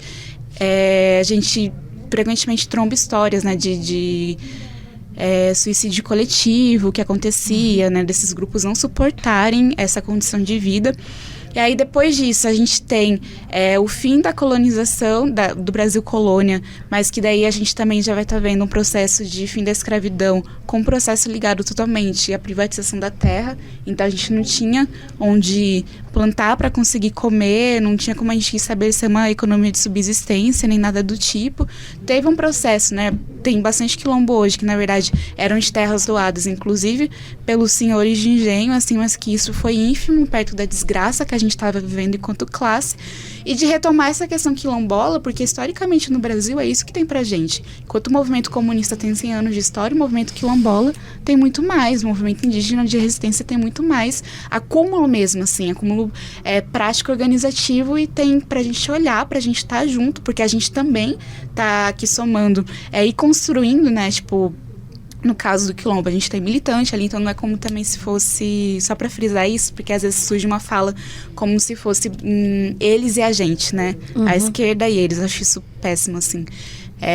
Mas a forma também como, enquanto estava rolando a publicação do manifesto comunista, aqui nós já tava, tipo, bolando o Quilombo dos Palmares, tá ligado? Um bagulho louco. Os caras eram escravizados. Eles conseguiram fugir, se organizar, formar uma economia, tá ligado? Uma sociedade com toda uma estrutura e viver ali, tá ligado? Tipo, viver enquanto forma de resistência. Retomar essa organização quilombola pra gente, para além de passar por toda essa síntese, assim, que é muito interessante, retomar também um sentido de declarar vida e esperança, tá ligado? Pra nossa classe, assim, porque hoje a gente vê, parece que não tem saída, mano. Tipo assim, a gente até que tá organizado, às vezes a gente fica, mano, será que vale a pena eu tá gastando tempo da minha vida aqui nessas construções? Só que pensar que ali naquele momento foi possível construir essas alternativas é algo muito louco, assim. O Brasil, toda essa formação do Estado se deu a partir disso tudo, assim, que a gente foi pontuando, dessas violências e tudo mais. Eu acho que o que a gente pode pensar também para frisar em relação a todas as políticas de cota que surgem em governos mais à esquerda e tudo mais, é que surge disso também, tá ligado? Tipo, de reivindicações que a gente coloca, que são fundamentais pra gente conseguir pelo menos sobreviver. A gente acabou de sair de um governo que foi horrível, a fome tava aí, a gente tava morrendo com uma doença que, tipo assim, o vírus a gente matava com sabão. A gente viu mais de 600 mil pessoas morrendo por conta desse vírus, tá ligado? Que não foi o vírus que matou, foi o capitalismo. Bateu e foi uma gestão. 700 mil essa semana aí, oficialmente. Eu não tava ligada nesse número, tipo, ridículo. A gente ter visto tantas pessoas morrendo depois que já existia vacina, tá ligado? Ainda mais considerando toda a questão de que agora estão saindo documentos em relação ao Bolsonaro que estão mostrando como que ele tinha se vacinado, velho. Enfim. Mas como é muito urgente e necessário a gente criar um movimento de justiça, assim, pra nós, tá ligado? Por esses 500 anos de história que nós viveu, tá ligado? Começou com estupro, começou com desgraça, começou com escravidão. Não teve nenhum processo de ruptura com isso. O sentido da colonização é que continua ditando a regra de tudo. para hoje, essa democracia que a gente vive. Não tem como explicar o Brasil. Tipo assim, nós pode duvidar mesmo, de qualquer marxista, de qualquer pessoa à esquerda que trata o racismo como algo ínfimo, assim. Sabe, vou fazer uma explicação aqui sobre o Brasil e, os negros são os que mais sofrem. Recorte, né? Fazer um recorte como se a história fosse, teve uns 30 anos aqui que a população negra sofreu, vamos pegar esse pedacinho aqui da história. Isso, tipo, ou então quando chega um Bolsonaro e todo mundo fica em choque. Nossa, um racista falando que quilombola pesa não sei quantas arrobas, o que é isso? Mano, esses 300 anos de escravidão que nós viveu, 400, enfim, esse tempo de escravidão que nós viveu, não tem como ignorar. Não é tipo, virou aqui a chave e bora, tá ligado? Não, tá aí. É o que tá regendo ainda hoje nós, tá ligado? Não à toa que vai surgir casos que são... que vão mais além, né, dos casos agora dessas empresas de vinho, tudo mais que encontraram bagulho de dar choque nas pessoas, tá ligado? Tipo, algo que passa dos limites. Mas hoje a nossa condição de vida é péssima aqui, é péssima. Na América Latina é péssima. Quando a gente fala de capitalismo dependente, quando a gente fala de superexploração, a gente não tá falando que é só, do humano precarizado que vai estar ali. Não, superexploração é na América Latina toda. Assim, o cara que tá recebendo 20 mil por mês, ele tá sendo super explorado também, porque isso é um debate sobre teoria do valor, tá ligado? A forma como o que a gente tá produzindo aqui de mais-valia passa pra burguesia, mas não só pra burguesia, vai pra burguesia internacional também, porque a gente tá numa condição subalterna, assim, na divisão internacional do trabalho. Então, a gente é o fudido dos fudidos, tá ligado? E o racismo entra muito como uma chave para legitimar todo esse processo, assim. E aqui eu tô falando isso, mas é um debate histórico que a gente vai apresentando, tanto no movimento comunista quanto no movimento negro, tá ligado? Lélia Gonzalez falava sobre superexploração, Clóvis Moura falava sobre isso, vinha explicar como o capitalismo dependente era estruturado por conta de questões raciais também. Então... hoje, né, colocando tudo isso, assim, quando eu penso esse movimento de justiça, tem que ser um movimento pensado muito com protagonismo também dessas pessoas, tá ligado? Uma esquerda que seja negra, sabe? Não que seja... A gente sabe das contribuições que toda a esquerda, o movimento comunista teve no Brasil, mas a gente precisa urgentemente mudar esse perfil e colocar mesmo, assim, porque é isso, assim, a Cláudia Jones, que foi uma militante comunista dos Estados Unidos, ela vai falar como que as mulheres negras já têm um potencial organizativo foda para levar para o Partido Comunista. E aqui no Brasil eu fico pensando muito na questão de como que num barracão de samba as mulheres negras estão ali organizando já podem levar isso para um partido, tá ligado? Pra gente avançando. Então a gente tem muito a acrescentar. É fundamental que a gente seja o protagonista dessa luta para também tirar um caráter até que quase que de uma causa humanitária, assim, sabe? Tipo, essas pessoas também são classe trabalhadora, mas, tipo assim, o bagulho iria ficar muito louco pra luta de classes e pra gente também mudar essa correlação de forças e começar a ganhar mais um pouco, quando a gente conseguir, de fato, trazer e proletarizar a esquerda brasileira e trazer mais gente fodida mesmo, assim, não tratando um tipo ideal de militante. Pai, nossa, o cara que é entregador, é independente do que fala, independente de posição e tudo mais, mas ele é um tipo ideal de militante porque a gente tá vendo como ele é muito fodido e tudo mais. Não é sobre isso, mas é pensar na forma como a gente tem que expandir e massificar o nosso trabalho e massificar falando de direito mesmo. Tipo assim, a gente quer ter direito a uma vida digna, a gente quer ter direito a nadar em rio, tá ligado? Tipo assim, coisa que, mano, não passa pela nossa cabeça quando nós vai falar, tipo, que a gente tá vivendo aqui na América Latina, a desgraça da desgraça, tipo assim, fica sem água durante 3 dias. Quem vai sofrer mais com isso? As mulheres que têm um trabalho doméstico, tá ligado? Isso pra não entrar em questões, tipo assim, de pessoas que menstruam, tá ligado? Tendo que lidar com isso e isso sendo totalmente naturalizado. Tipo assim, higiene. A pessoa fica ali 7 dias sem água, caindo, louça. E foda-se, tá ligado? Tipo assim, você vai trabalhar e se você não trabalhar, além de você não ter água, você não vai ter comida. Você não vai ter porra nenhuma ali no seu cotidiano. Então, acho que passa por a gente estar repensando mesmo essa forma organizativa e que a gente consiga colocar como demanda, assim, a possibilidade de nós querer mais, querer tirar lazer, tá ligado? Tipo assim, a vida que nós nasceu pra viver não foi essa que nós estamos vivendo. Tipo assim, nós quer tirar lazer na pracinha, nós quer jogar um futebol, praticar um esporte, tipo assim, crescer tendo a ciência que, mano, não vai ter vestibular, mano. O que você quer fazer de faculdade? Tá ligado? Você vai lá, se inscreve e você vai fazer aquela faculdade, porque é seu direito, tá ligado? Então, acho que é isso, assim, ousar muito sonhar, tá tá ligado? E construir isso sem querer pouco, assim, sem querer se contentar com pouco. Claro que quando a gente sai de um governo, que a gente saiu agora, a gente vai entender o porquê de ter todo, não só desse governo, mas entender de por que uma figura que representa o social-liberalismo tem tanto apelo, né, entre os trabalhadores do Brasil, porque nós vivemos a desgraça da desgraça.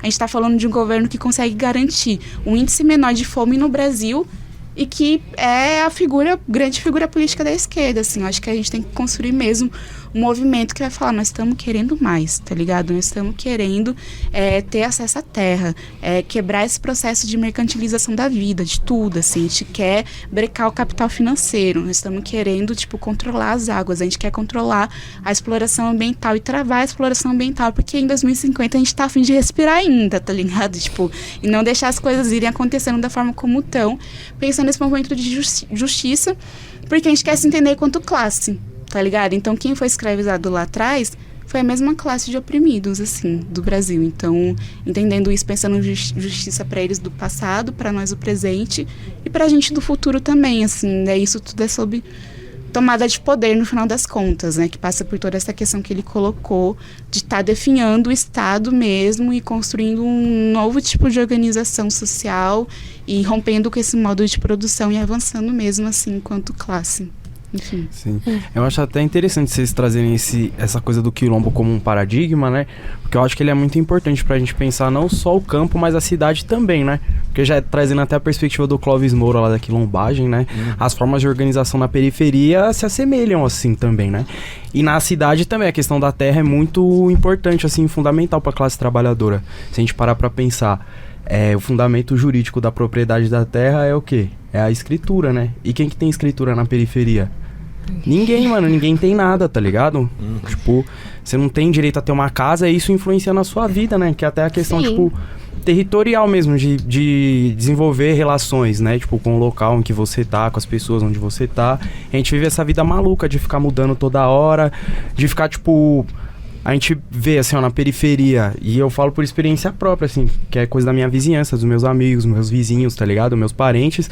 A gente tá passando um processo brutal de verticalização, porque a galera não consegue sair, mano. Então, tipo, tem um terreno da família lá, que a família conseguiu, foi morar lá não sei onde, pagou R$500, R$1.000 no terreno, e daí fica o filho, fica o neto, fica sobrinho, tá ligado? E, tipo... As construções não, tipo, oferecem uma condição digna, não tem espaço mínimo, tipo, insalubre, tá ligado? Muitas vezes a família nem se gosta, tá ligado? Só que a galera não tem a oportunidade de sair dali, então afeta a saúde mental também. Então acho que, tipo, essa questão, tipo, do quilombo é um paradigma muito importante pra gente se apropriar, assim, né? Na esquerda. Tipo, se apropriar não, na verdade, somar junto, assim, né? Igual ela falou mesmo na perspectiva, tipo, a galera que tá se organizando há muito tempo. E a gente tem muito a aprender com eles, na verdade, né? O início, né, do processo de urbanização, assim, no período de fim da escravidão, as primeiras periferias e favelas são os quilombos urbanos, né? Sim. E não só nas periferias e favelas, tinha muito nos centros de cidades também, né? Das cidades que eram centrais nesse período do fim da escravidão, assim, na transição para o Brasil República, estavam presentes ali nesse processo, né?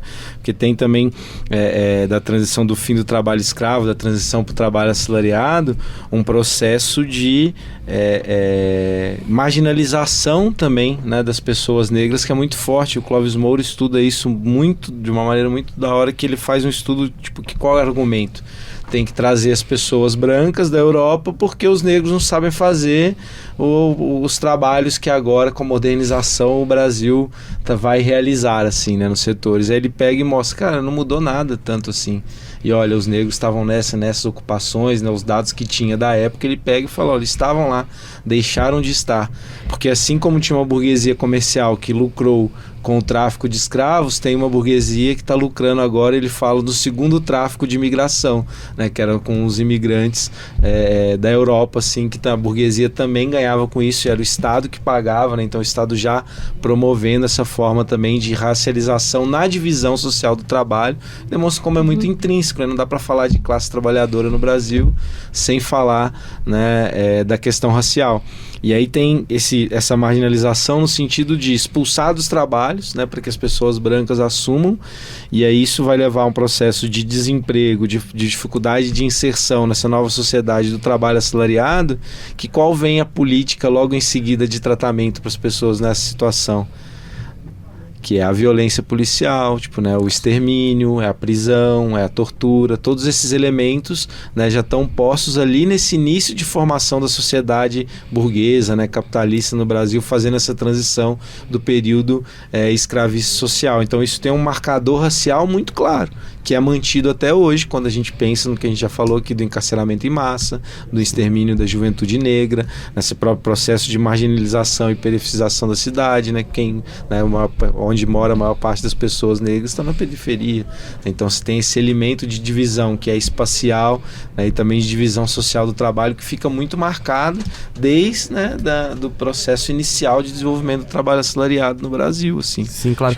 E até quando, só para pegar esse gancho, por não acabar esquecendo, quando muda essa chave, assim, né, que tem, tipo, quando começa a dar problema os imigrantes aqui, né, que vem, tipo, um monte de comunista, anarquista, e daí, tipo, começa uma revalorização da mão de obra nacional, no sentido também de uma formação de um exército de reserva absurdo, né? Sim. Então, tipo, entulha a gente na cidade, e até aí depois eu fiquei lembrando que o Jones Manuel falou, né, que como o pessoal que defende a ditadura militar cria essa coisa de que não, na época não tinha mais violência, e de como o Brasil era um país majoritariamente agrário. E essa mudança do majoritariamente agrário para o urbano também se deve às políticas da ditadura, né? Porque a gente tem lá a Revolução Verde na década de 70, sim, produção extensiva no campo, retirada de terra, a galera vem para a cidade, tipo, arroxo salarial, você tem que trabalhar muito mais, tipo, pra tentar sobreviver o mínimo, tá ligado? E daí, década de 70, a gente começa um processo de desindustrialização, e aí tem, mano, começa a gente chegar mais ainda na cidade, e tem até o fenômeno que o Milton Santos chama de macrocefalia urbana, né? Que quando a cidade não... A estrutura da cidade, a estrutura urbana não consegue mais suportar, tipo, o tanto de pessoas que tem ali. Sim. E daí começa a ter todos esses ruins que a gente tem, tipo, de violência, explosão de criminalidade, aí chega o tráfico de drogas. Então, tipo, na verdade é o contrário, né? Foi um cenário que a própria ditadura que fomentou, assim, que criou, né? Sim. E eles falam que não, naquela época não tinha violência, não sei o que lá. As periferias de São Paulo são formadas nesse período, assim, né? Tipo, anos 70, transicionando para os 80, que tinha uma característica... Naquele período até rural, né? Era meio chalé, chacrazinha, que é o que você colocou só que aí cria um ponto de referência para a família, vai se mudando todo mundo, depois entra numa situação de adensamento. Durante a campanha rodando São Paulo, vi muito isso, muitas ocupações que estavam originando novas ocupações, porque se vinham de base para a família, mas aí numa situação de desemprego, de arroxo salarial, que a gente também viveu agora, aí tinha um sobrinho, um neto, ou o filho casou, e aí não tinha condição de pagar um aluguel, vai adensando todo mundo, bora para novas ocupações. E esse elemento que se vincula da terra, eu acho muito central, que é muito esvaziado no debate da luta pela terra no Brasil, que é entender que a luta pela nacionalização, socialização da terra, ela é cidade e campo, não tem uma separação. Sim. Né? Beleza que as formas de implementação do capital para ela são diferentes, mas hoje mesmo no campo você tem uma especulação com o valor da terra no campo muito grande. Só pegar as áreas de expansão agrícola, né, no arco de desmatamento na Amazônia, ou as grandes regiões criadas inclusive pelos governos do PT com toda a política para isso, como Matopiba, né, para a expansão da soja, do algodão, ou mesmo, né, os investimentos que fizeram para a transposição do Vale do São Francisco e toda uma área irrigada para a produção de frutas. Todas essas dimensões vão criando que antes, né, das pessoas se instalarem lá e tornarem produtivas essas terras, tem muita gente que está grilando, especulando, ganhando com essa valorização das terras, que é o mesmo esquema das cidades, né? Não sei dizer muito bem da capital paulista, mas do interior, boa parte do que se forma de uma burguesia no interior eram proprietários rurais que, com a expansão da cidade, aquela terra deixa de ser rural, passa a ser urbana, valoriza pra caramba, e ela vive, né, dessa renda, e a partir dessa renda começa a ter algum negócio produtivo, ou mesmo de especulação, ou de capital bancário, etc. Então essa dinâmica do controle da terra que impede qualquer racionalização da gente pensar o que é a cidade ou o campo, no sentido de o que a gente precisa.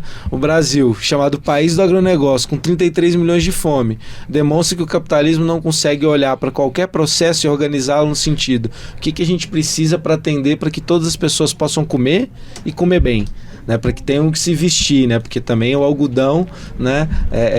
Sai da terra, para que a gente tenha todos os móveis que são necessários e racionalizar esse processo.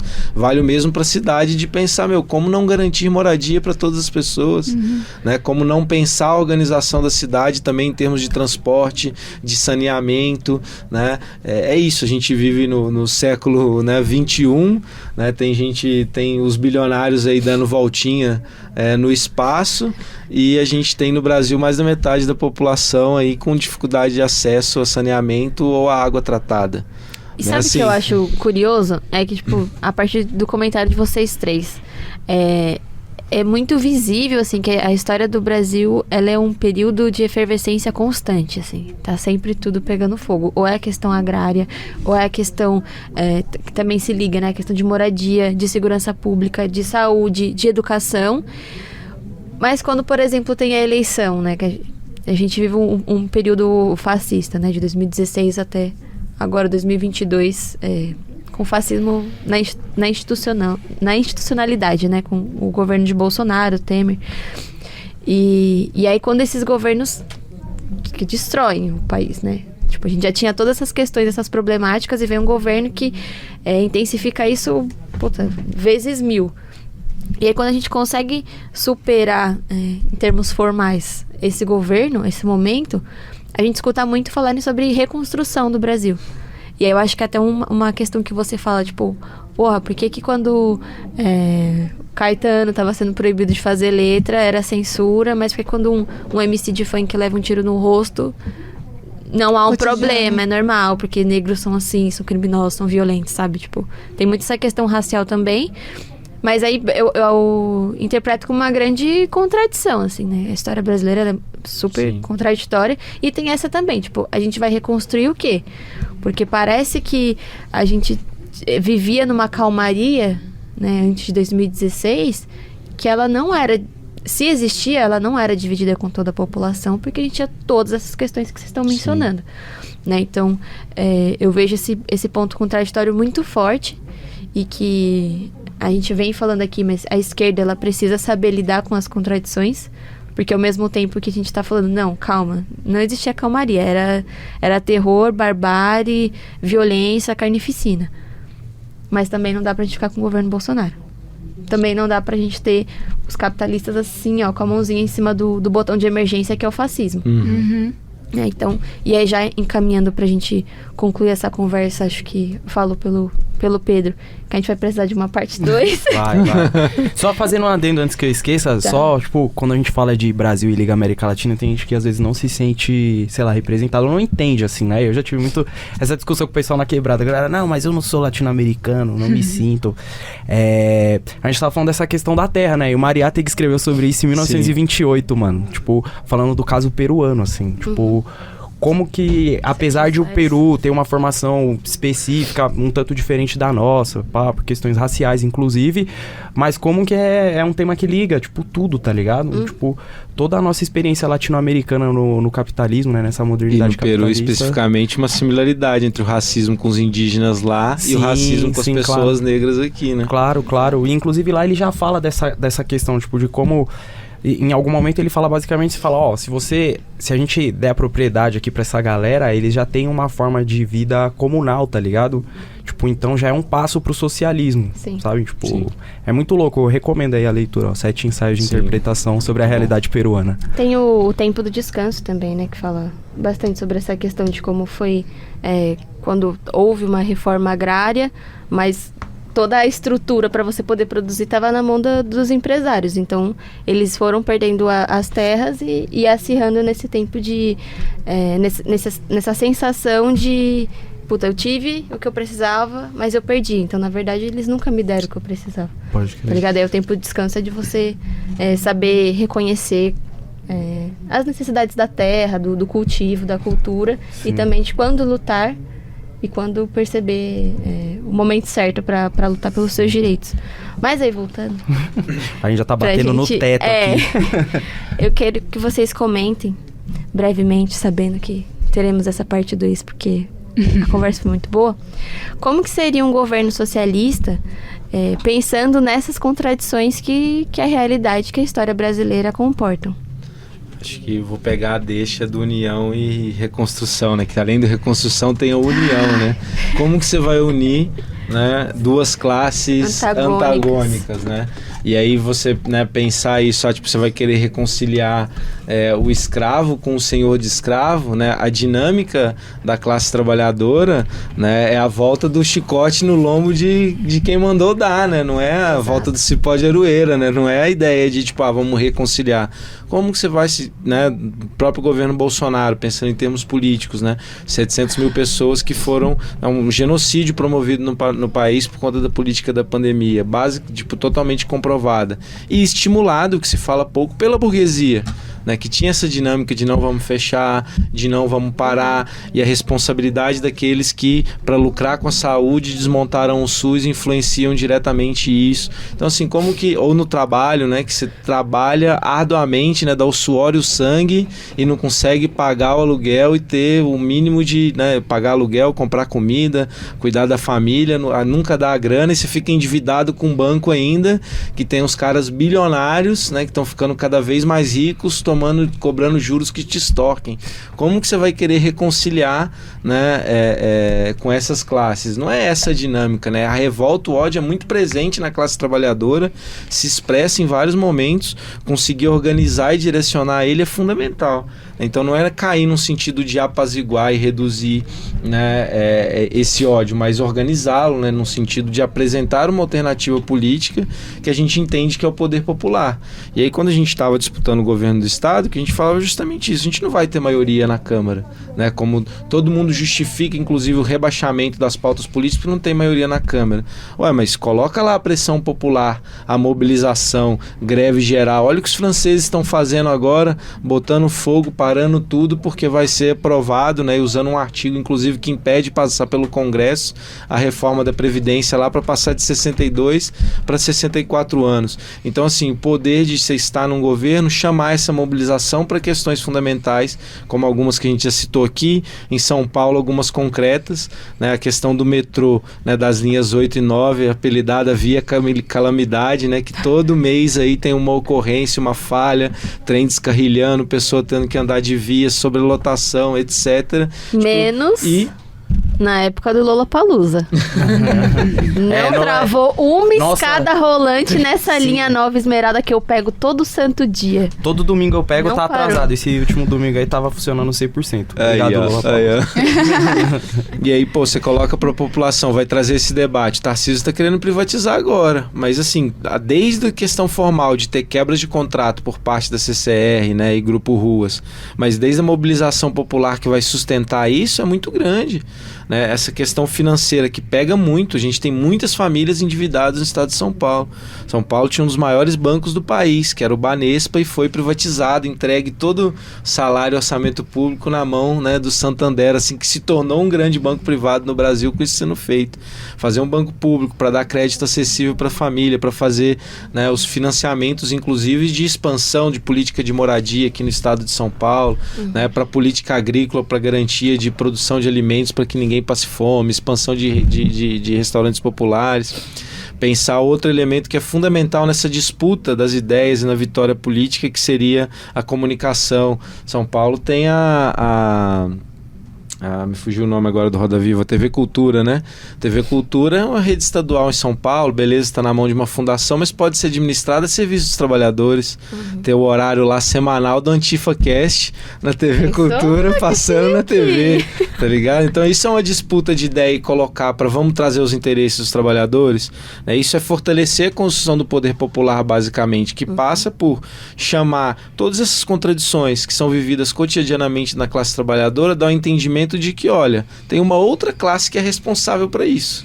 A gente tem menos poder econômico que ela, menos poder militar que ela, menos poder político que ela hoje em dia, mas é a nossa classe que produz tudo. Se ela estiver organizada, a gente pode passar a produzir e falar, não, aqui não, quem vai mandar agora é a gente.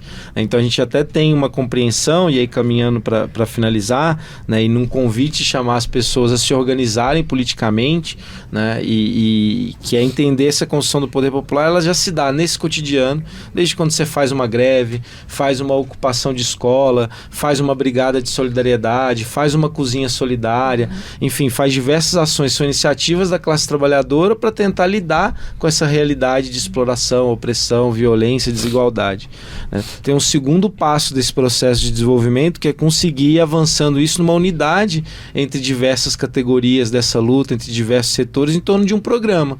O que nos coloca em comum na luta, né, contra a burguesia, contra esse Estado burguês, né? Isso já é um outro patamar. E estar sendo candidato, por exemplo, como a gente lança as candidaturas, contribui para isso.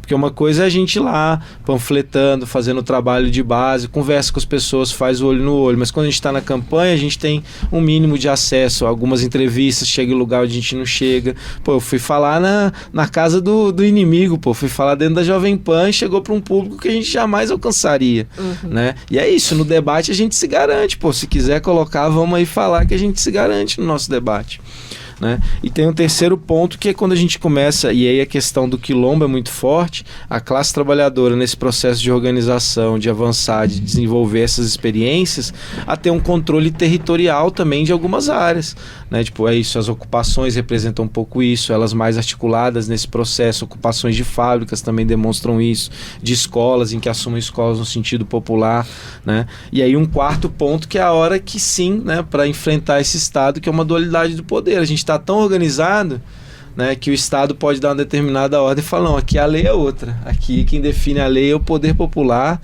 né, são os nossos conselhos, né, são a nossa classe organizada que vai pautar aqui o rumo dessa sociedade. E aí a gente parte para a disputa real. Enquanto isso, a gente entende que toda disputa na democracia burguesa, seja pelo executivo, seja pelo legislativo, ela tem que estar subordinada a esse desenvolvimento da construção do poder popular.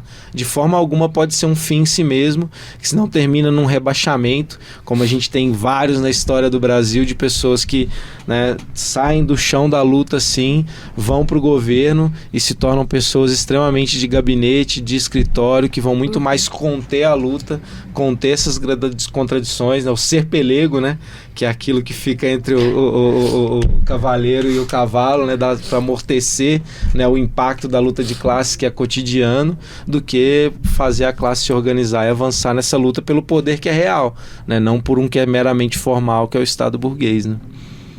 Nossa, eu não sabia que a origem de pelego era essa, assim, pensava que era uma palavra inventada. Mas eu me senti contemplada, assim, acho que é sempre importante reforçar que é isso, não é um fim em si mesmo, que, né, em um cenário onde acontecesse uma gestão, assim, de um partido, o partido também iria precisar ter uma atuação além dessa gestão, né, para sempre estar conseguindo avançar nessa organização, com setores populares, avançando, enfim, outros aspectos, assim, da construção política mesmo, que é o que a gente já faz hoje. E aí o que eu queria reforçar, como me senti contemplada pela fala dele, é de dizer, assim, que hoje a gente está num processo muito de construção para a gente conseguir alavancar esse nível de organização nossa, né, enquanto organização mesmo, enquanto partido, enquanto classe, assim, e de como a gente precisa de mais pessoas. Então, por exemplo, a gente apresentou um programa no ano passado que ele, com certeza, pode ser aprimorado, assim, sempre há tempo de aprimorar, né, no caso. E como que a gente precisa muito de pessoas que cheguem para somar em atividade prática, para somar em leitura da realidade, para somar em acúmulo teórico. A gente está precisando de gente para poder querer construir. E é de gente para querer construir mesmo, assim, numa perspectiva de não vou estar indo ali para rolê, não vou estar indo ali idealizando aquela organização, mas de fato, enfim, dizer assim, a única coisa que a gente pode vender para as pessoas é luta. Luta política, acreditando que é só essa luta política, nossa organização, que é o que a gente tem nesse momento, que é o que pode apresentar uma perspectiva de mudança pra gente, né? Aí pode ser em um período onde a gente vai conseguir ter alguma experiência de algum governo para poder fazer denúncias com mais afinco, ter mais local com visibilidade, conseguir apontar melhor as contradições, ou então de outras perspectivas mesmo, assim, de organização, de conseguir apresentar um movimento onde a gente apresente esses elementos, assim, dos quilombos históricos mesmo, pra gente poder pensar a autonomia de classe, como isso é muito fundamental, mas sempre pautando, assim, que a gente não entende que a gente já tá, assim, no pé mais perfeito, assim, da nossa organização, né? A gente tem problemas, a gente quer melhorar esses problemas, a gente quer gente para poder olhar para esses problemas e querer formular sobre eles para que a gente consiga superá-los, assim, porque nem todo problema que tem falta de vontade nossa de resolver. Na realidade, é problema que está ali e que a gente tem as dificuldades e as limitações de um momento histórico também, dessa condição de construção de luta que a gente tem hoje, que é trabalhar 40 horas por semana, cuidar de casa, às vezes cuidar de filho e ainda ter que militar. Onde a militância entra? Se você quer tirar lazer também, tá ligado? Então, é esse chamado pro pessoal vir se organizar com a gente, vir construir o poder popular, tá atuando nas nossas ocupações, tá atuando no seu local de trabalho, na sua categoria que seja, assim, a gente precisa avançar e alavancar o nível de organização, principalmente considerando que agora a gente vai poder expandir as pautas que a gente não vai estar mais lutando pela vida, sabe? Tipo, lutando por vacina, por coisas basilares, a gente vai conseguir, né, e justamente o governo de esquerda, a gente tem que mudar esse padrão, porque no Brasil isso não acontece muito, da gente de fato radicalizar. Opa, estamos no governo de centro-esquerda, um governo social, a gente pode agora então falar mais abertamente sobre várias outras demandas que a gente não está lutando contra esse momento. Adorei a analogia que tu fez de burguesinha com o botãozinho para acionar o fascismo, assim, a gente já não está mais tão assim, embora a gente também ainda precise se colocar numa postura de enfrentamento para esse fascismo que ainda está aí pairando, né? Não dá para também ficar tão tranquilo assim, mas é isso. Beleza. Queria agradecer demais. Pedir desculpa aí que a gente não pode estender assim, porque tá muito boa a conversa, mas com certeza a gente vai querer que vocês voltem aí. O Rodrigo já tá olhando feio pra gente ali. Então é isso, mano. Muito obrigado. Foi muito bom. Nós que agradecemos. A gente que agradece. Agradece o Rodrigo pela paciência. E ó, eu trouxe pra vocês aqui uma bandeira do poder popular. Aí, essa é bonita, hein? Aí, feita aí pelo coletivo cultural Vianinha. Oi? Vai pra cá. Vai pra cá, é isso aí, da hora mesmo. Obrigadão, valeu. A gente que agradece, Pedro, Vitória. Obrigada. Valeu demais pelo espaço. Bem-vindos, precisando da AFA. E fiquem ligados aí, ó, tem 2 bandeiras, uma a gente sorteia logo menos. Obrigada, né, vocês são de casa já, querendo voltar, é só a gente marcar que vocês vêm pra gente continuar esse papo. Precisando da AFA ou do AntifaCast, a gente tá à disposição também. E aí, quero falar agora com a nossa audiência. A gente está correndo para trazer coisas boas para vocês aqui. A gente já trouxe o cupom de 20% de desconto do Autonomia Literária, né, que é o AntifaCast 20. E aí agora a gente está com mais um cupom de desconto, que é para o curso Revoluções, Outro Mundo é Possível. E aí o cupom é AFASP Revoluções 10. É lá com o pessoal da Caixa de Ferramentas, que também é uma iniciativa da Autonomia Literária, com a revista Ópera, com o canal do Jones Manuel. Uma galera boa aí. Sim. Então, dê uma olhadinha lá, o curso tem aulas com o Jones Manuel, Elias Jabor, entre outros. Só monstro da esquerda. Então, usem os cupons aí que a gente corre atrás para vocês conseguirem também participar dessas questões formativas políticas que a gente acaba tendo acesso. O podcast ele também serve para isso, né, para a gente poder discutir e fazer política em ambientes cada vez mais acessíveis. Então, agradeço pela audiência e ressalto a importância de vocês continuarem colaborando, né, com a gente. Esse é um projeto autofinanciado. Então, a gente se mantém através da venda dos nossos materiais, camisetas, botões e adesivos, através também da nossa campanha do Apoia-se. E agora a gente está para soltar aí uma rifa, que a gente vai estar sorteando. Todo episódio a gente fala isso, mas dessa vez é verdade, gente. A gente vai soltar essa rifa. Já tem o Apoia-se, ó, o link tá aí na descrição do vídeo. E tem prêmios muito bons, vai compensar bastante, então participem. E é isso, né? A gente tá com sorteio também de uma bolsa. Não. Já acabou o sorteio. Acabou? Vai semana que vem o sorteio até sexta. Mas essa Já semana tá rolando outro sorteio aí. Fiquem atentos, dê uma olhada lá na página. É isso. De boa, acabou. Valeu, obrigado. Valeu, até gente, a próxima. Até a próxima. Valeu.